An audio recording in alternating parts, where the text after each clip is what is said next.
más cerca de Dios, más cerca de Dios,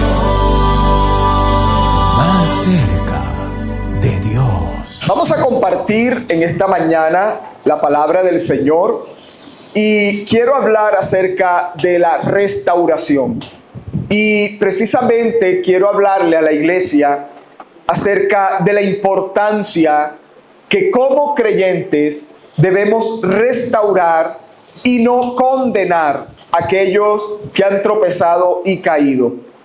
Creo que es un tema bastante importante porque cuando Dios empieza a darle crecimiento a su obra, nos encontraremos con muchas situaciones que van a ser muy incómodas para algunos. Pero hoy el Señor quiere hablarnos y enseñarnos a través de su palabra y darnos el conocimiento de cómo nosotros como creyentes debemos restaurar a las almas, hijos de Dios y no creyentes que han caído. Vamos a Hechos capítulo 13, versículo 13. Hechos 13, 13. Allí vamos a ver la historia del apóstol Pablo y de uno de sus compañeros de ministerio llamado Bernabé. Y la palabra dice que habiendo zarpado de Pafos, Pablo y sus compañeros arribaron a Perge, de Panfilia, pero Juan, apartándose de ellos, volvió a Jerusalén. Ahora, miremos lo que dicen las Escrituras. Miremos lo que dicen las Escrituras. Dice que era un viaje misionero. Usted lo puede leer allí en la pantalla. Y en ese viaje misionero, el apóstol Pablo, el apóstol Bernabé, pero también uno más llamado Juan Marcos, iba con ellos en ese viaje.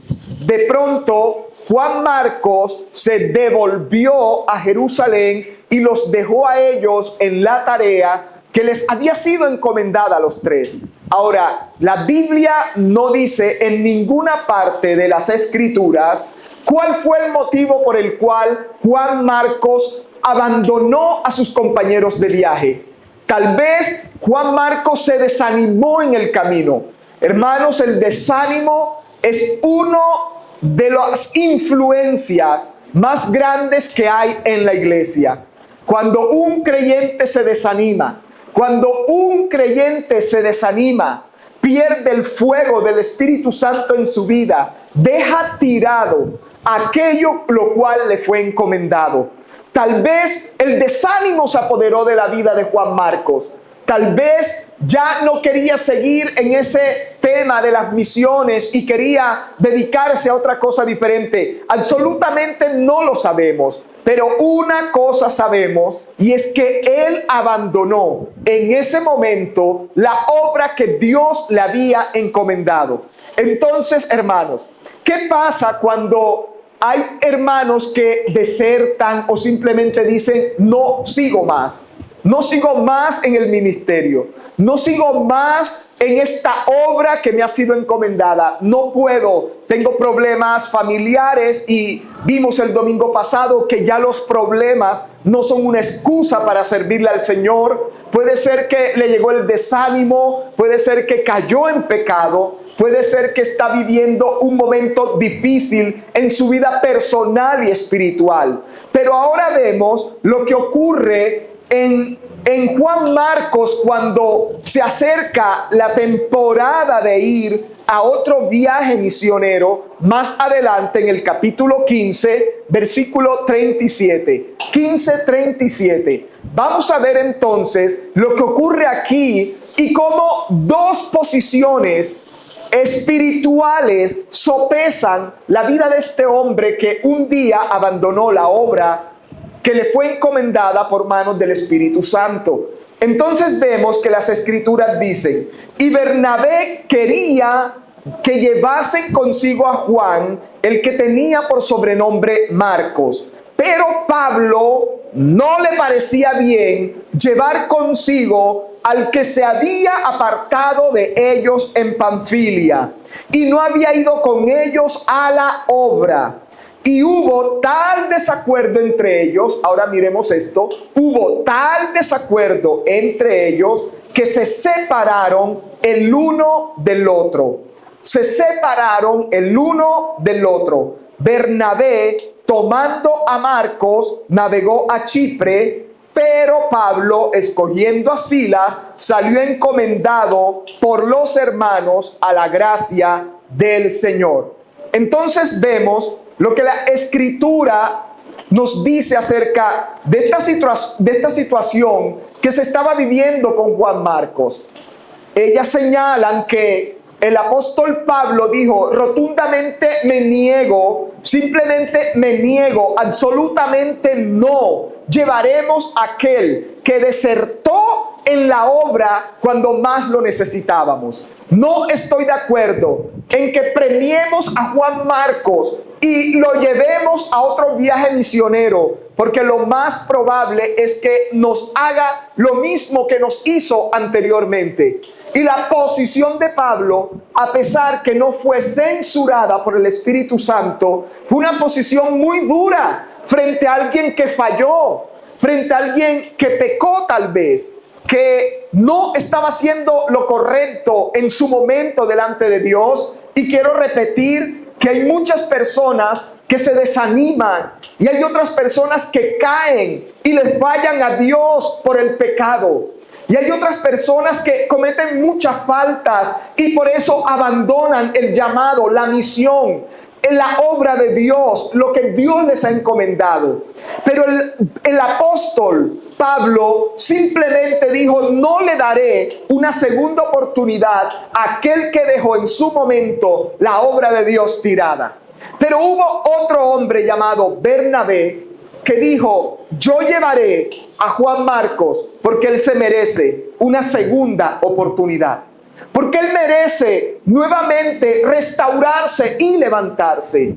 Porque él merece realmente poder tener de parte de Dios la oportunidad de demostrar que se ha arrepentido, que quiere hacer la obra de Dios, que anhela servirle al Señor. Y hermanos, muchas veces nosotros nos encontramos en la posición de Pablo. Y cuando alguien falla en la obra del Señor, simplemente lo etiquetamos o simplemente decimos: ya no se va a poder levantar más, ya no lo vamos a usar más, ya no puede seguir más al frente de tal ministerio o de tal labor en la iglesia, porque simplemente cayó, falló, pecó.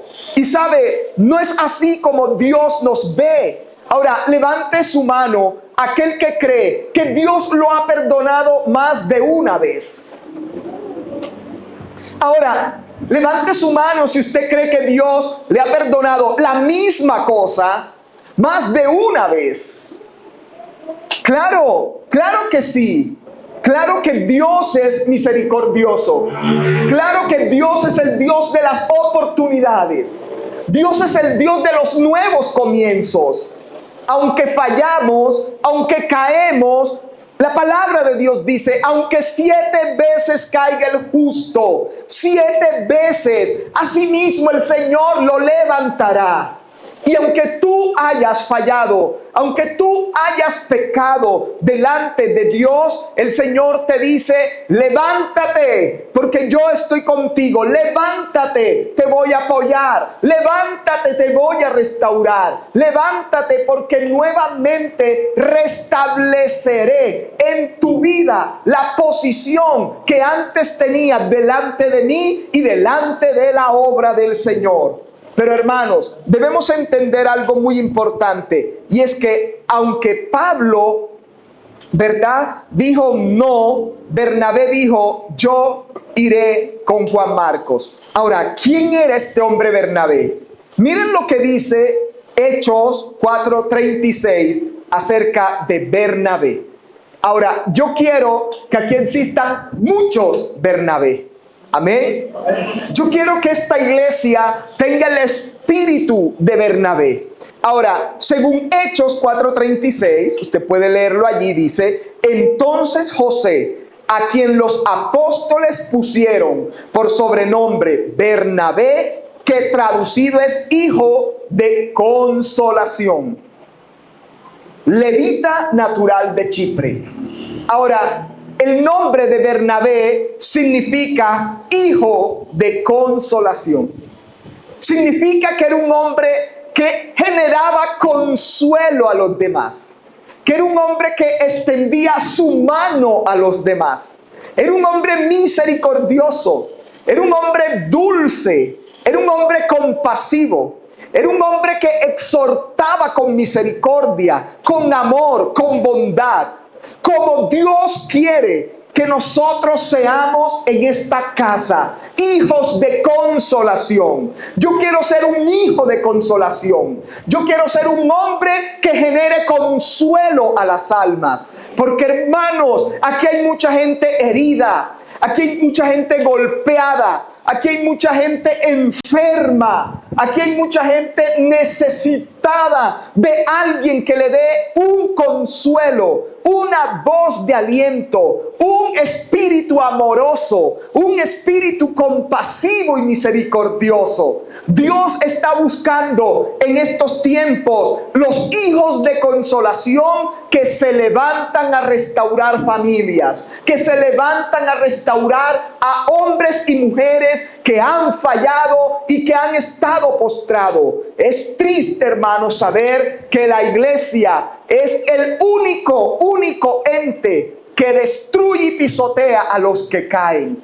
Es triste cuando alguien cae y se derrumba a causa del pecado, cómo la iglesia lo señala, cómo la iglesia lo juzga, cómo la iglesia lo critica, cómo la iglesia lo condena. Pero el Señor dice: quiero que se levanten hijos de consolación en esta generación. Quiero hijos de consolación en esta generación. Y que sean ustedes los que puedan ir donde aquel jovencito, donde aquella mujer que está abatida, herida, afligida, desconsolada, sola, abatida, y usted pueda darle una palabra de aliento y de consuelo. Que sea usted aquella mujer que se convierta en la madre de aquellos chicos que están en la droga, en el alcohol, en la prostitución, en el homosexualismo, y se convierte en una madre de consolación para ellos, en un hombre y en una mujer que tenga una palabra para restaurar, para levantar, para fortalecer y ante todo para hacer volver a la gente a la presencia de Dios.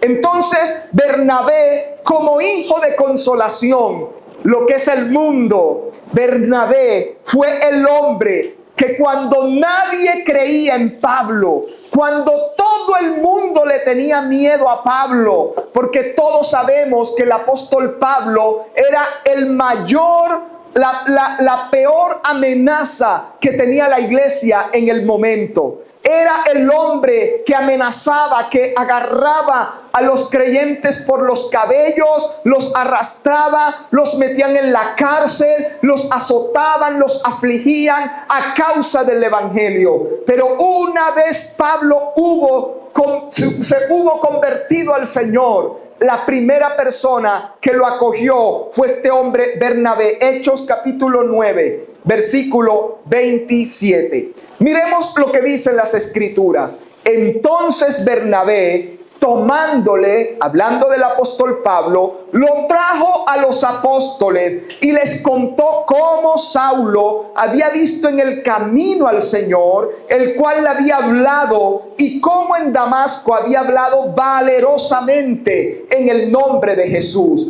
Era costumbre de Bernabé tener misericordia y compasión de los hermanos. El Espíritu Santo fue quien le dio esa hermosa virtud al hijo de consolación. Él tomó al apóstol Pablo cuando nadie quería nada con él, cuando todos le temían, cuando la palabra Saulo significaba muerte y persecución.